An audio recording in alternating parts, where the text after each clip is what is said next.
हाय traders, इस वाले video में समझते हैं बैंक निफ्टी क्या है, किस तरीके से हमें ट्रेड करना चाहिए, क्या क्या इसके स्पेसिफिकेशन है, किस तरीके से ट्रेड कर सकते हैं और किस तरीके से चीज़ें आपको देखनी चाहिए अगर आप बैंक निफ्टी में ट्रेड करना चाहते हैं। इसके अलावा हम बात करेंगे कि बेस डेट क्या है, लॉन्च डेट क्या है, एक्चुअली किस तरीके से ये कैलकुलेट होता है, इसमें रीबैलेंसिंग किस तरीके से होते हैं, टॉप स्टॉक कौन कौन से हैं, लिस्ट ऑफ स्टॉक्स कौन सी है, ये सारी चीज़ देखने वाले हैं। तो जल्दी जल्दी वीडियो को शुरू करते हैं। ओवरऑल आपको सब कुछ मिल जाएगा कि बैंक निफ्टी क्या है, किस तरीके से ट्रेडिंग स्ट्रेटेजीज की होती हैं, किस तरीके से आप ट्रेड कर सकते हैं। ये पूरा फुल वीडियो है बैंक निफ्टी का। इसके अलावा आपको कोई दूसरा वीडियो नहीं देखना पड़ेगा अगर आप बैंक निफ्टी में ट्रेडिंग करते हैं या बैंक निफ्टी को समझना चाहते हैं। ये फुल वीडियो होगा, चाहे वो 15 मिनट का हो, 20 मिनट का हो, 25 मिनट का हो, लेकिन पूरा वीडियो आपको मिल जाएगा और सारी चीज़ें मिल जाएंगी कि किस तरीके से काम होता है, किस तरीके से चलता है, किन बैंक्स पर चलता है और किस तरीके की इसकी कैलकुलेशन है या किस तरीके से बना हुआ है। तो चलिए शुरू करते हैं। ये पूरा हिंदी में वीडियो होने वाला है, but if anyone who want in English I have some graphics for them कि you can read and you can understand what is Bank Nifty and how it works. Okay, और जहाँ तक बात कर रहे हैं कैंडलस्टिक पैटर्न की, तो वो तो आप समझ ही जाएंगे अगर आप इंग्लिश हैं या हिंदी है, इससे कोई फर्क नहीं पड़ता। देखिए यहाँ पर हिंदी इंग्लिश दोनों लेकर रखा है। तो ये एनएससी का डाटा है। Nifty bank index is comprised of the most liquid and large capitalised Indian banking stocks. It provide investor and market intermediaries, आप पार्टिसिपेंट्स भी बोल सकते हैं, with a benchmark that captures the capital market performance of Indian banks. Hindi में समझे तो bank Nifty या Nifty bank दोनों बोल सकते हैं, दोनों ही सही है, ठीक है। एक शेयर बाजार सूचकांक है, एक तो बेंचमार्क बोल सकते हैं या इंडेक्स बोल सकते हैं, ठीक है। सूचकांक मतलब आप बेंचमार्क बोले, जो विशेष रूप से भारतीय बैंकिंग क्षेत्र के लिए बेंचमार्क है, जिसमें नेशनल स्टॉक एक्सचेंज में सूचीबद्ध 12 सबसे अधिक तरल और बड़े केप बैंकिंग स्टॉक शामिल है। लार्ज केप, बड़े केप मतलब लार्ज केप, ठीक है। 12 ही स्टॉक है। यहाँ पर एक समझने वाली चीज़ है, सबसे इंपॉर्टेंट बात तो ये यहाँ पर देख लो कि इसका नाम है निफ्टी बैंक। निफ्टी जहाँ पर आया वो एनएससी का बेंचमार्क इंडेक्स है, ये समझ लो। ये बीएससी का नहीं है, नेशनल स्टॉक एक्सचेंज का है। जहाँ भी निफ्टी आएगा वो नेशनल स्टॉक एक्सचेंज, और जहाँ बीएससी लिखा होगा वो बॉम्बे स्टॉक एक्सचेंज का इंडेक्स है या स्टॉक है या कोई प्रोडक्ट है, ठीक है। दूसरी इंपॉर्टेंट बात, ये लार्ज केप बैंक है, मोर लिक्विड मतलब कि लार्ज केप, और बड़ी कैपिटलाइज मतलब कि लार्ज कैप बैंक्स। इसमें जो शेयर है ना वो 12 ही है। ये यहाँ पर तकलीफ है, तकलीफ नहीं है, मतलब ये इंडेक्स ऐसा ही बना है कि उसमें 12 बैंकें हैं, बड़ी है। तो जब हम स्मॉल कैप और मिड कैप बैंक्स की बात करते हैं तो उनका बात अलग हो जाता है। ऐसा हो सकता है कि बैंक निफ्टी नीचे हो लेकिन जो मिड कैप बैंक है वो ऊपर हो, वो स्मॉल कैप बैंक हो वो ऊपर हो। ऐसा भी हो सकता है कि बैंक निफ्टी इंडेक्स ये वाला 12 बैंकों वाला नीचे हो और वो ऊपर हो, या फिर ये ऊपर हो और वो सारे स्टॉक नेगेटिव हो, चाहे 4% पे हो, 3% पे हो, फ्लैट नेगेटिव हो, फ्लैट पॉजिटिव हो। ये फर्क आएगा क्योंकि ये सिर्फ 12 बैंकों को बताता है। ओवरऑल इसका मतलब है कि बैंकिंग सेक्टर किधर जा रहा है, लेकिन फर्क आएगा मिड कैप स्मॉल कैप में। तो एक चीज़ है, बहुत ज़्यादा फर्क नहीं आएगा लेकिन फर्क तो ज़रूर आएगा। तो जब बात करते हैं ना हम लोग कि यार सर ये बैंक तो जैसे इंडियन ओवरसीज बैंक हो गया, येस बैंक हो गया, और भी पंजाब नेशनल या पंजाब सिंध बैंक हो गया, पीएसबी बैंक, ये सारे स्टॉक्स हैं जो वो बहुत छोटी कंपनीज हैं। तो इस तरीके की बैंक अगर नेगेटिव है और ये पॉजिटिव है तो इसमें कोई आश्चर्यचकित होने वाली बात नहीं है, ना ही आपको सरप्राइज होना चाहिए कि why they are in red and why it is in green. तो ये समझना है क्योंकि ये सिर्फ लार्ज कैप बैंक्स को बताता है। और इम्पोर्टेंट क्या दिखाता है, दिखाता है कि भारतीय बैंकिंग स्टॉक किस तरफ जा रहे हैं या मार्केट किधर जा रहा है। दूसरा, गणना कैसे की जाती है, फ्री फ्लोट मार्केट कैपिटलाइजेशन के बेस पे इनका कैलकुलेशन होता है बैंक निफ्टी का, उनकी स्टॉक्स की फ्री फ्लोट के हिसाब से, ठीक है। इसमें 12 बैंक है और टॉप बैंक ये हैं। उसके बाद उद्देश्य की बात करें तो निवेशकों और बाजार मध्यस्थों को, क्या बोलते हैं उसको, मध्यस्थों, इंटरमीडियरीज और पार्टिसिपेंट के लिए भारतीय बैंकिंग उद्योग के समग्र स्वास्थ्य और प्रदर्शन का आकलन करने हेतु ये जो बेंचमार्क है ये काम करता है। वो बताता है कि भैया ये बैंकिंग सेक्टर कहाँ जा रहा है। तो सिंपल सी बात है। शुरू करना 2003 में शुरू किया गया। हम बात करेंगे और व्यापार मतलब ट्रेडिंग किस तरीके से कर सकते हैं, या तो आप इसका फ्यूचर एंड ऑप्शन कर लो, और अगर खरीदना है तो ETF या इंडेक्स फंड खरीद लो, ठीक है। ये बैंक निफ्टी है वो कोई स्टॉक नहीं है, ये बेंचमार्क इंडेक्स है। इसको आप इक्विटी में बाय नहीं कर सकते, वो ETF से ही खरीद सकते हैं, ठीक है। तो ये भी एक है, ये सारा इंग्लिश में है। तो if you want to take screenshot you can take and you can read in English. Okay, now the top banks, ये अल्फ़ाबेट के हिसाब से ये वेटेज के हिसाब से नहीं है, ठीक है। तो इसको समझिएगा। AU axis bank of Baroda, BOB जिसे बोलते हैं, Canara bank, federal bank, HDFC, ICICI bank, IDFC first, IndusInd bank, Kotak, Punjab national bank और स्टेट बैंक ऑफ इंडिया। ये 12 बैंक के हैं। ये नाम के हिसाब से है, ठीक है, अल्फ़ाबेट के हिसाब से है। और वेटेज की बात करें तो वेटेज में इस तरीके से आपको दिखेगा। HDFC बैंक का वेटेज सबसे ज़्यादा है इसमें, उसके बाद ICICI बैंक का है, कोटक है, एक्सिस है, स्टेट है, इंडस है, फिर federal, bank of Baroda, IDFC और AU स्मॉल फाइनेंस बैंक है, ठीक है। बेस्ट डेट की बात करें तो 2000 जनवरी 1, ठीक है। और लॉन्च डेट की बात करें तो 2003-15, वो भी सितंबर का। 12 बैंकें हैं फ्री फ्लोट के हिसाब से। ये है बेस वैल्यू इसकी 1000 रुपये थी, रियल टाइम फ्रीक्वेंसी है। और सेमी एनुअली रीबैलेंसिंग, रीबैलेंसिंग मतलब स्टॉक को इन करना है, आउट करना है, इसको रीबैलेंसिंग बोलते हैं। स्टॉक चेंज होते रहते हैं, ठीक है। अगर कुछ प्रॉब्लम है या फिर कोई नई कंपनी आ गई जो इससे बेटर कर रही है तो वो होता है, उसके भी और चीज़ें होती हैं, समझेंगे। रियल टाइम का मतलब होता है जो ट्रेडिंग, ये जो प्राइस चेंज होता है वो रियल टाइम होता है, इसको ट्रेडिंग फ्रीक्वेंसी बोलते हैं या कैलकुलेशन फ्रीक्वेंसी भी बोलेंगे। तो जो कैलकुलेशन होती है, जिस तरीके से स्टॉक कैलकुलेट होते हैं रियल टाइम में, उसी तरीके से इंडेक्स भी कैलकुलेट होता है रियल टाइम में। आप देखेंगे ना कि इंडेक्स जो चेंज होता है, ट्रेडिंग आवर्स की बात कर रहे हैं, तो वो ऐसा माइक्रो सेकंड में चेंज होता है, उसको रियल टाइम फ्रीक्वेंसी बोलते हैं।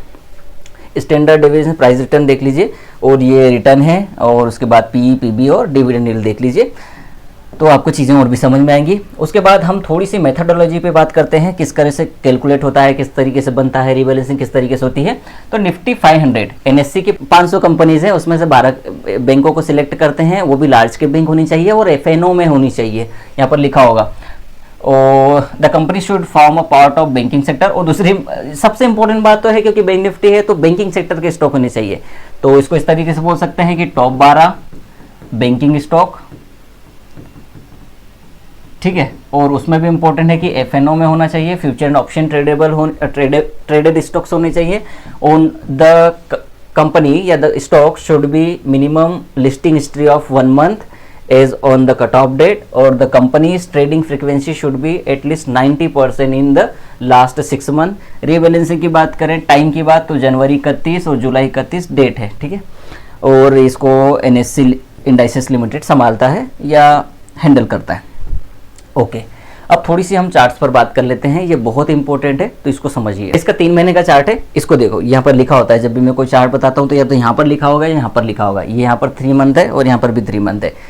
इसको लगाने का या बताने का रीज़न ये है कि देखो, कहीं भी कितनी भी करेक्शन आए मार्केट में, मार्केट को ओवरऑल जाना ऊपर ही है। आप ये देखो ना, ये चार्ट इस तरीके से है, तो करेक्शंस में डरो मत, मरो मत। जो अभी हाल में करेक्शन आई थी, लोग पूछते हैं भैया क्या करना चाहिए, तो अगर कुछ है तो होल्ड करो, नहीं है तो थोड़ा सा वेट करके ले लो, क्योंकि ओवरऑल मार्केट जाना ऊपर ही है, कितना कुछ भी हो जाए, ठीक है।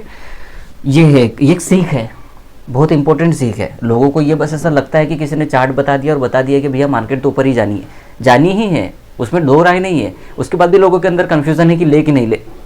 आपके सामने है यार सब कुछ। चलो, अब ये सीखने वाली बात है। हम ट्रेडिंग स्ट्रेटेजीज के टाइप में बात कर रहे हैं कि किस तरीके से ट्रेड करना चाहिए बैंक निफ्टी को। तो ये चार्ट भी मैंने बता दिया, और अब इसको मंथली, आवरली, वो मंथली और डेली चार्ट पर पहले समझ लेते हैं। तो फिलहाल ये 1 वीक का चार्ट है। ये जो करेक्शन आई है, ये 6 महीने की करेक्शन है, ये वाला फेस है ये, ठीक है। तो इसको अगर आप इस तरीके से भी टेक्निकली इस तरीके से बनेगा, ठीक है, ये फेस। तो ये डाउन ट्रेंड है। अब डाउन ट्रेंड में एक सबसे पहले डाउन ट्रेंड को समझ लो। डाउन ट्रेंड में बिल्कुल ऐसा नहीं होगा कि ये ऐसे ऐसे गिरेगा, ये ऐसे ऐसे गिरेगा, ठीक है। ये होता है एक्चुअल चार्ट, ये चार्ट नहीं होता। ये चार्ट इंडसइंड बैंक में बनेगा, अभी इसमें बैंक निफ्टी में नहीं बनेगा, ठीक है। तो जब गिरता है फिर उठता है, फिर गिरता है, फिर उठता है, फिर उठता है, ये मार्केट का स्ट्रक्चर है, यही नियति है, ऐसे ही चलते हैं मार्केट। इसको समझना ज़रूरी है। अगर नहीं समझते, ये चीज़ आप हैंडल नहीं कर पाते, उसको ना लॉसेस बियर नहीं कर सकते अपने पोर्टफोलियो में या अपनी पोजीशन में, मत आओ, है ही नहीं आपके लिए।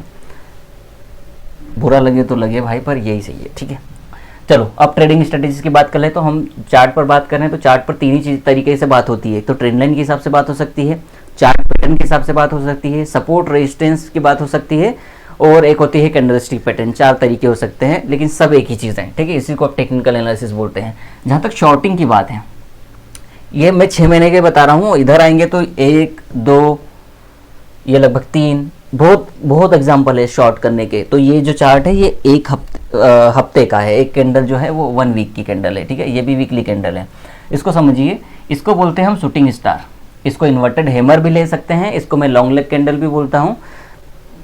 लॉन्ग लेग बोलेंगे तो बेटर रहेगा, आपको नाम रखने की ज़रूरत ही नहीं है कि क्या नाम है। वो जापानीज़ ने रखा है, तो अपने को उससे कोई मतलब नहीं है, हमें तो सिर्फ लॉन्ग लेग कैंडल ढूंढनी है। इसको देखोगे, इसके हाई या लो को सेल करो और ये देखो प्रॉफिट, ठीक है। यहाँ पर ये वाला कैंडल, इसको आप हैमर बोल सकते हैं, इसको जब ऊपर होती है तो इसको हैंगिंग मैन बोलते हैं, यहाँ पर होगा तो हैमर बोलेंगे, बॉटम पे हैमर बोलते हैं, ठीक है। तो ये हैंगिंग मैन बोल सकते हैं क्योंकि ये इन्वर्टेड शूटिंग स्टार है एक तरीके से। ये वाला देख लो और ये वाला देख लो, सेम कैंडल है ये बीच वाला, ठीक है। तो इसके लो से भी सेल करो, हाई पे स्टॉप लॉस रख लो, या नीचे आया, फिर यहाँ पर ये दो कैंडल बनी है, दोनों से शॉर्ट लॉन्ग कर सकते हैं। एक तो डोजी टाइप है, इसको अगर आप डोजी नहीं भी कंसिडर करेंगे तो इसको आप बोलेंगे स्पिनिंग टॉप, दोनों ले सकते हैं, कोई फर्क नहीं पड़ता क्या नाम है, ओके। इसके हाई को देखो, इसको लो की स्टॉप लॉस मारो, हाई का ब्रेकआउट हुआ, जैसे ये 48,700 पे ब्रेकआउट हुआ है, इसका स्टॉप लॉस है 47,700, 1000 रुपये का स्टॉप लॉस और ये 2000 रुपये का टारगेट है। ये 50-700 के आसपास ट्रेड कर रहा है।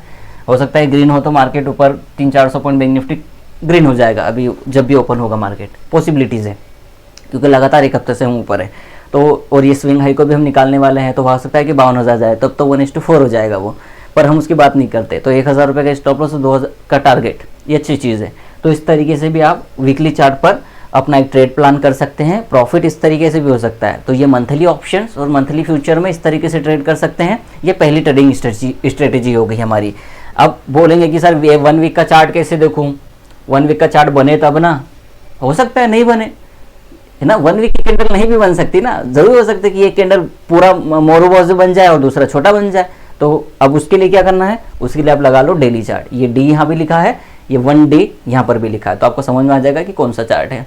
अब देखो यहाँ पर मैं वापस से सिर्फ इस फरवरी को ले रहा हूँ, ठीक है। फरवरी और मार्च 2 महीने ले रहे हैं क्योंकि बाहर जाएंगे तो फिर आपको और भी बहुत सारे एग्जांपल मैं बता दूंगा, पर पहले समझने वाली चीज़ ये है क्योंकि लोग मार्केट करेक्शन में मर रहे थे, इसलिए मैं समझा रहा हूँ। मैं इसलिए भी बोल रहा हूँ क्योंकि लोग सवाल पूछते हैं, मैं बोलता पूछने की ज़रूरत नहीं है आपको, क्योंकि अगर आप ऑलरेडी मुझे फॉलो कर रहे इतने दिन से तो मैं सब कुछ बता चुका हूँ और कुछ बताने के लिए है नहीं मेरे पास कि मैं रोज़ कोई नई स्ट्रेटेजी ले जाऊँ, आपको मूविंग एवरेज का क्रॉसओवर बता दूँ या कुछ भी बोलूँ कि 9 में 12 में 16 में 26 में काम करेगा, ऐसा कुछ भी नहीं हो सकता। सिंपल जितना रखोगे उतना अच्छा रहेगा। चलो यहाँ पर समझते हैं, हमने यहाँ पर ले लेते हैं पहले फरवरी वाले में। ये वाला देखो, ये एक स्पिनिंग टॉप है, उसके बाद आपको मिल गया आपका हैंगिंग मैन मिल गया, तो दोनों से शॉर्ट कर सकते थे, बहुत छोटा स्टॉप लॉस लगता। ये 50-200 होगा मेरे हिसाब से, ये 50-300 और ऊपर 50-600 है, तो 300 रुपये का स्टॉप लॉस। और ये शॉर्ट देखो, ये शॉर्ट आप पहले स्विंग लो पे लो ना, मैं नहीं बोल रहा हूँ यहाँ तक जाएगा, कोई किसी का बाप नहीं बता सकता, तो आप पहले स्विंग लो पे बुक करो। ये स्ट्रेटेजी स्विंग लो पर आप प्रॉफिट बुक करते हैं, पहला स्विंग लो पहला टारगेट, दूसरा स्विंग लो दूसरा टारगेट, तीसरा स्विंग लो तीसरा टारगेट। इस तरीके से आप ट्रेल कर सकते हैं या तो अपने स्टॉप लॉस टारगेट्स को, या फिर एग्जिट कर सकते हैं। उस तरीके से ऊपर भी वही होगा, मैं समझाऊंगा ऊपर किस तरीके से होगा। तो एक तो ये था, यहाँ से शॉर्ट कर सकते थे। दूसरा आप लॉन्ग की बात करें तो यहाँ से लॉन्ग कर सकते थे और ये स्टॉप लॉस हिट होता, डिपेंड करता है उस टाइम चार्ट किस तरीके से बन रहा है, ये डिपेंड करता है, ठीक है। अब यहाँ पर ये वाला देखो, ये तो स्पेशली मैंने लेके रखा है, 48,055 रुपये का प्राइस है, हाई कैंडल का हाई। मैं जूम करता हूँ और मजा आएगा आपको देखने में।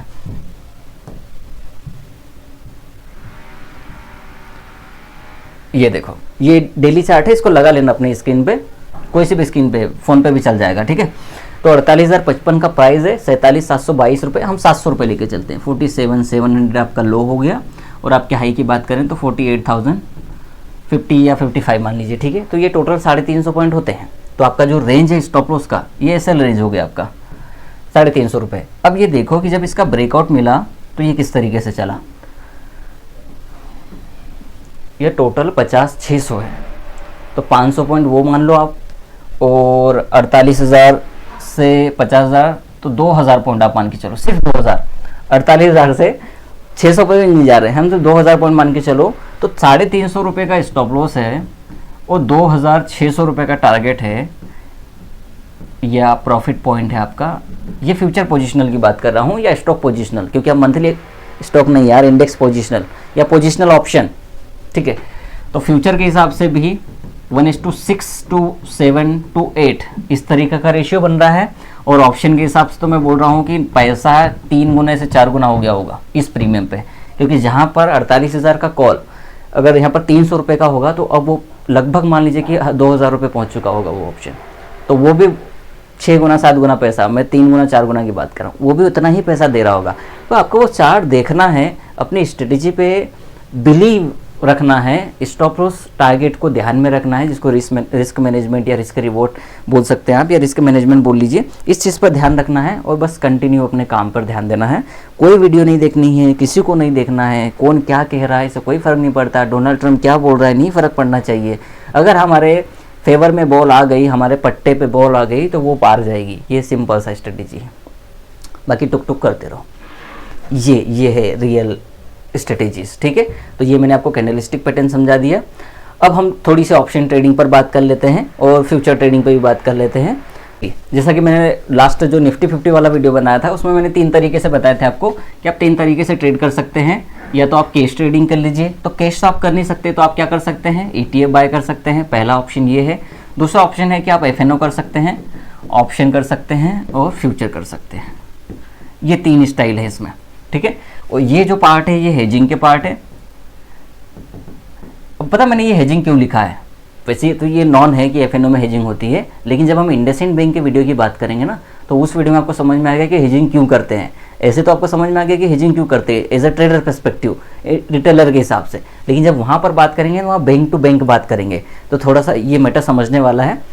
और दूसरा है कि ETF से आप कैश बाय कर लें, ETF की जो भी यूनिट प्राइस होगी बैंक निफ्टी की, और उसको आप बाय करके या तो इंट्राडे बाय सेल कर लें या फिर आप उसको पोजिशनल होल्ड कर लें ताकि आपको BNF का पोजिशनल जो भी रिटर्न हो वो आपको मिलता रहे। तो एक तो ये चीज़ कर सकते हैं। अब ऑप्शन में भी आप कर सकते हैं कि कॉल या पुट को बाय कर लें और ऊपर जाने पर बेच दें, या फिर कॉल या पुट को आप सेल कर दें और ये प्रीमियम जैसे जैसे गलेगा या फिर प्रीमियम नीचे जाएगा तो आपको प्रॉफिट होगा। ये स्ट्रेटेजी से फ्यूचर में भी सेम इस तरीके से काम होगा। आप फ्यूचर को बाय कर सकते हैं पोजिशनली, जैसे मैंने नीचे वाला बताया और ऊपर वाला भी बताया था, तो ऊपर से आप सेल कर सकते हैं।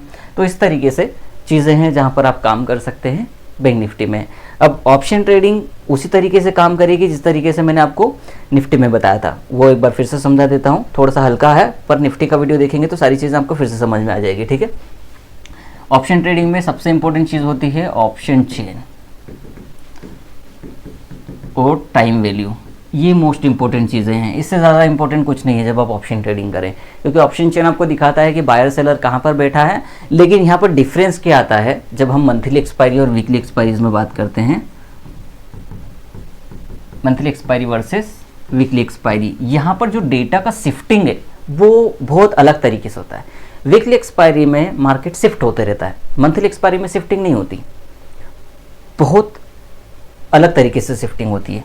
मंथली में कैसे है, जैसे मान लीजिए 52,000 रुपये चल रहा है, एग्जाम्पल की बात कर लेते हैं तो 50 ही लेता हूँ ताकि आपको मार्केट से रिलेट कर पाओ अभी, ठीक है। ये 50,000 है, ये ATM हो गया आपका, एट द मनी प्रीमियम हो गया, एट द मनी स्ट्राइक हो गई, ठीक है। इस तरीके से बोले ये चल रहा है 300 रुपये और ये चल रहा है 200 रुपये, ये पुट है और ये वाला अपना ये कॉल है, ठीक है। इसको इस तरीके से आप समझ लें तो बढ़िया है, ओके। अब मंथली एक्सपायरी में क्या होगा, ये इस तरीके से होगा, इसको 51 ले लेते हैं, ये 51 ऊपर ले लूँ, 51 नीचे ले लेता हूँ, ठीक है। और इसको मैं ले लेता हूँ 49,000।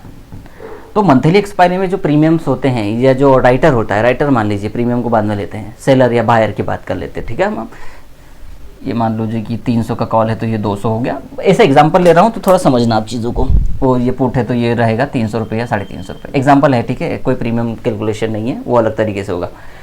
तो ये जो शिफ्टिंग है ना ये होगी नहीं कि पहले वो 51,000 पे बैठा था अब जाके 50,000 पे बैठ गया राइटर, चाहे वो कॉल का राइटर हो चाहे पुट का राइटर हो, ऐसा कभी नहीं होगा।